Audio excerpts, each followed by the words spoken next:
Dada la cantidad, pero sobre todo a la calidad de la evidencia científica aparecida con respecto a la prevención del parto prematuro en estos últimos tiempos, hemos creído conveniente dedicar esta cuarta perla informativa a la prevención del parto prematuro. Y el primer concepto que debemos tener claro con respecto a la prematuridad es que es una entidad multifactorial, es decir, que puede ser causada por múltiples factores que a su vez pueden interactuar entre ellos, hecho que hace muy difícil que encontremos un solo marcador que nos permita predecir todos los partos pretérmino, así como una sola estrategia preventiva para evitarlos todos. Por tanto, probablemente en el futuro lo que tendremos es que considerar diferentes marcadores y diferentes estrategias de una forma individualizada para cada paciente. Y el primer problema con el que nos encontramos los obstetras es que la medida que mayor impacto puede tener una reducción de la prematuridad no depende de nosotros los obstetras, sino de los compañeros que se dedican a la reproducción asistida. Y ello es así porque unas principales causas de prematuridad en nuestro entorno son los embarazos gemelares, el embarazo múltiple. Pueden observar en esta diapositiva que la incidencia de prematuridad, por lo menos en nuestra institución, el Instituto Universitario de Sceaux, friega el 60% comparado con apenas un 6% en los embarazos únicos. Y esto quiere decir que en nuestro centro, y esto probablemente sea extrapolable en muchos otros centros de nuestra geografía, el 4,5% de los embarazos, que son los gemelares, están en el trasfondo del 31% de los partos prematuros. Y hoy en día disponemos de suficiente evidencia de alto nivel, en este caso de un metaanálisis de datos de pacientes individuales de estudios randomizados, que demuestra que la transferencia selectiva de un embrión reduce, comparándola con la de transferencia de dos embriones, la prematuridad, sobre todo aquella por debajo de las 34 semanas a casi una tercera parte, o aquella por debajo de las 32 semanas de un 6 a menos de un 1%. Por tanto, la primera medida para reducir la prematuridad en nuestro entorno sería reducir el número de embriones transferidos en los ciclos de fecundación in vitro. Y esta, por desgracia, no es la realidad en nuestro entorno. En España actualmente alrededor del 85% de los ciclos de fertilización in vitro acaban con la transferencia de más de un embrión.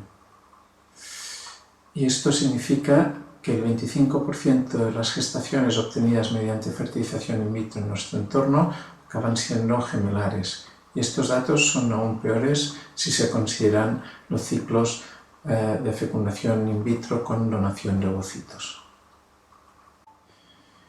Y ya que estamos en el embarazo gemelar, hasta hace poco ninguna estrategia preventiva había demostrado ser eficaz en reducir la prematuridad en los embarazos gemelares. Dos alternativas que sí habían funcionado en determinados casos de embarazo único, como son el cerclaje o la administración de progesterona, no han demostrado ser eficaces en reducir la prematuridad en los embarazos gemelares. Ni por una parte aplicados de forma indiscriminada, es decir, aplicándoselo a todos los embarazos gemelares, ni tampoco aplicado de forma selectiva en aquellos embarazos gemelares con mayor riesgo de prematuridad por presentar un acortamiento cervical. Sin embargo, un estudio reciente realizado en los Países Bajos, el ProTwin Trial, sí que observó que en las pacientes que presentaban un cuello relativamente acortado, por debajo de los 38 milímetros, que corresponde al percentil 25 de la muestra estudiada, sí que se observaba una reducción de la prematuridad en aquellas pacientes que habían sido randomizadas a la colocación del pesario. Estos datos preliminares del ProTwin Trial se han confirmado mediante un estudio randomizado multicéntrico liderado por el Hospital de la Vall d'Hebron, que ha demostrado una reducción de la prematuridad en los gemelos con un cuello por debajo de los 25 milímetros de un 25% en los controles o un 16% en las pacientes a las que se le aplicó un pesario. Naturalmente, estas cifras deben confirmarse por otros estudios randomizados, pues la primera estrategia que ha demostrado reducir la prematuridad en un grupo de gemelos de alto riesgo. Uno de los aspectos que también incide en la prematuridad en el embarazo gemelar es un inadecuado incremento de peso materno durante la gestación. Cabe recordar que las mujeres embarazadas de gemelo deben incrementar su peso de forma mucho más notable que las pacientes con embarazo único. Así, una paciente con peso normal antes de quedar gestante debe engordar entre 16 y 25 kilos, pero incluso una paciente obesa, es decir, con un índice de masa corporal por encima de 30, debe engordar entre 11 y 19 kilos durante la gestación. Y cuando las mujeres embarazadas de gemelos ganan peso por debajo de estas recomendaciones, se ha observado que la incidencia de prematuridad es mayor. Un ejemplo es este estudio observacional llevado a cabo en Estados Unidos, que observó que la prematuridad por debajo de las 32 semanas de gestación se multiplicaba por 2 cuando las mujeres ganaban peso por debajo de estas recomendaciones, que la prematuridad previa a las 28 semanas se multiplicaba por 3, pasando del 1 al 3,5%. Por tanto, una de las recomendaciones sería no hacer pasar hambre a las mujeres. Y abandonamos ya el embarazo gemelar y dedicaremos unos segundos a hablar otra situación de muy alto riesgo de prematuridad, como es el embarazo en una mujer que presente criterios de insuficiencia cervical. Y para diagnosticar la insuficiencia cervical, la mujer no tiene que haber pasado por 3 abortos de segundo trimestre o 3 partos muy inmaduros.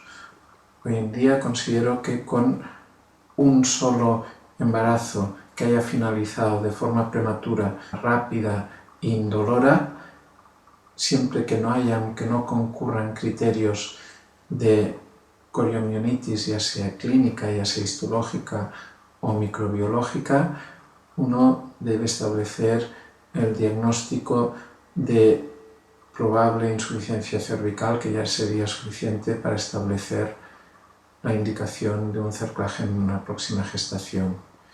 Si por contra el parto ha sido lento, ha sido acompañado de dolor y de dificultad para la dilatación, no se establecerá el criterio de insuficiencia cervical, aunque la paciente haya pasado por 2 o 3 pérdidas gestacionales. Si la paciente presenta criterios de insuficiencia cervical en la gestación previa, pues estará indicada la inserción de un cerclaje al finalizar el primer trimestre. Existen diferentes técnicas, se puede utilizar la técnica de Chiroptar.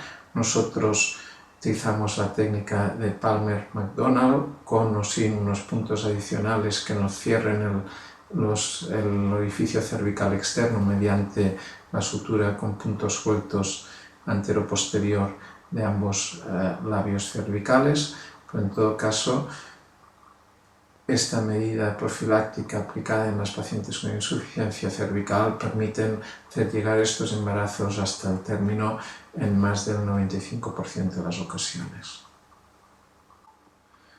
¿Y qué sucede si la paciente no reunía criterios de insuficiencia cervical, pero ha tenido 1 o más partos prematuros previos?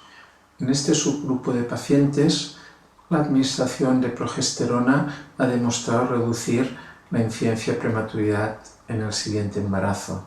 Por tanto, las pacientes que presentan un antecedente de prematuridad evidentemente espontánea, no iatrogénica, pues la recomendación sería la administración de progesterona.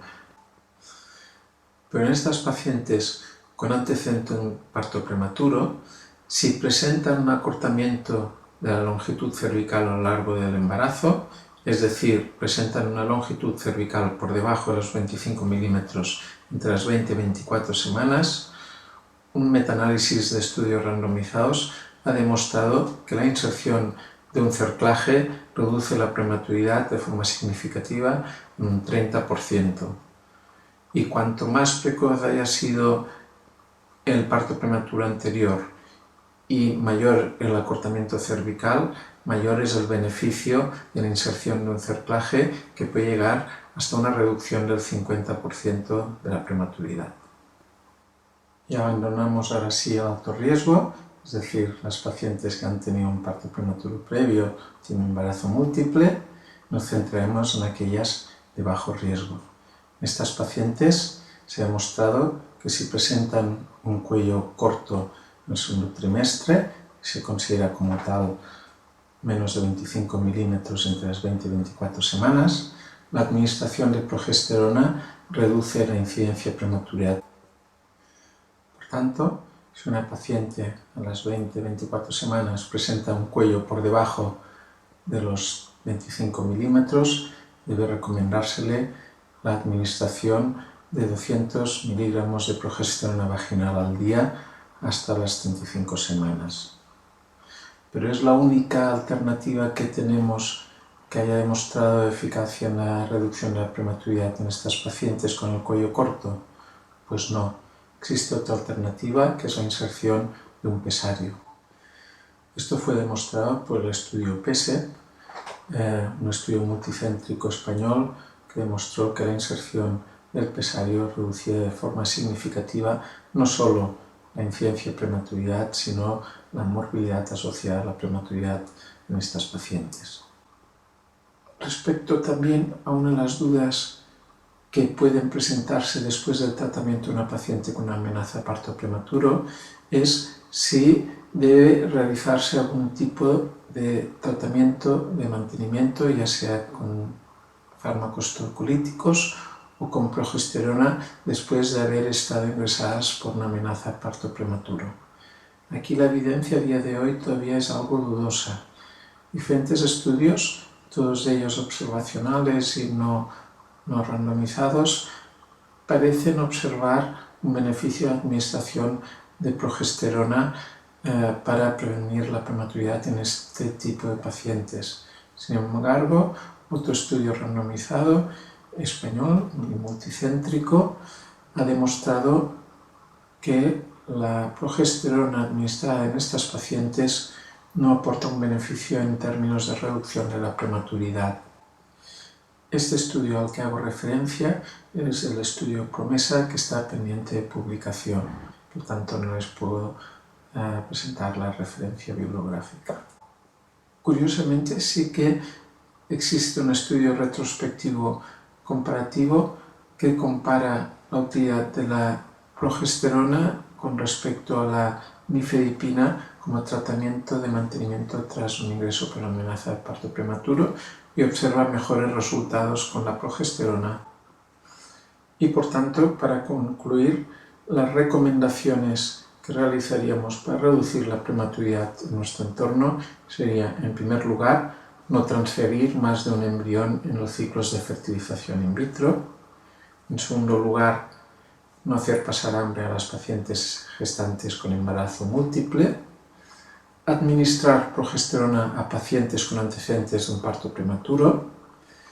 Emplear el cerclaje en las pacientes con insuficiencia cervical o con antecedente de parto prematuro previo y un cuello acortado, es decir, por debajo de los 25 milímetros. Y en pacientes a priori de bajo riesgo que presenten un acortamiento cervical en el segundo trimestre, administrar progesterona y o considerar la colocación de un pesario cervical. Esto es todo. Espero que esta perla informativa les haya sido de utilidad para actualizar un poco sus conocimientos en lo que a la prevención del parto prematuro se refiere.